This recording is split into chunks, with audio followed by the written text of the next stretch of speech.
চালাকি শুরু করেছেন।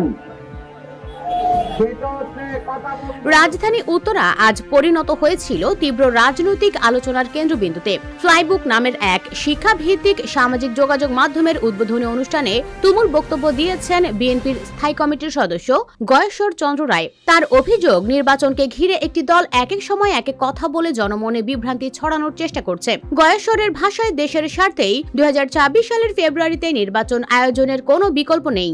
গণতন্ত্রকে টিকিয়ে রাখতে নির্বাচনের সময়সূচি ও প্রক্রিয়া নিয়ে বিভ্রান্তি তৈরি করা জাতির সঙ্গে প্রতারণার শামিল। তিনি আরো স্পষ্টভাবে বলেন, যারা এক সময়ে এই দেশের স্বাধীনতার বিরোধিতা করেছে তাদের কথায় কোনো কিছু বাস্তবায়ন করা যাবে না। তার এই মন্তব্যেই অনুষ্ঠানে উপস্থিত নেতাকর্মীদের মাঝে উচ্ছ্বাস তৈরি হয়। রাজনৈতিক পর্যবেক্ষকদের মতে, গয়েশ্বর আজ যেভাবে স্বাধীনতার প্রশ্ন টেনে সরকারের অবস্থানকে আক্রমণ করেছেন তা নির্বাচনী মাঠে নতুন উত্তাপ যোগ করবে।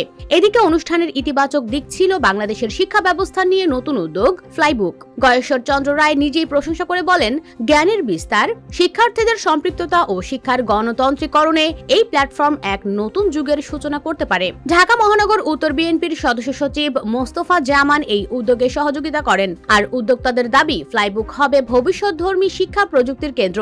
অনলাইনে ঘরে ঘরে লাইব্রেরি সেবা, সঙ্গে থাকবে এআই ভিত্তিক এক্সাম সিস্টেম, যেখানে বাংলাদেশের শিক্ষার্থীরা অক্সফোর্ড সহ বিশ্বের সেরা বিশ্ববিদ্যালয়ের ক্লাস ও পরীক্ষায় অংশ নেওয়ার সুযোগ পাবে। সব মিলিয়ে রাজনৈতিক কড়াকড়ি আর শিক্ষার নতুন দিগন্ত, দুই বিপরীত আলোচনায় আজ মিলেছে একই মঞ্চে।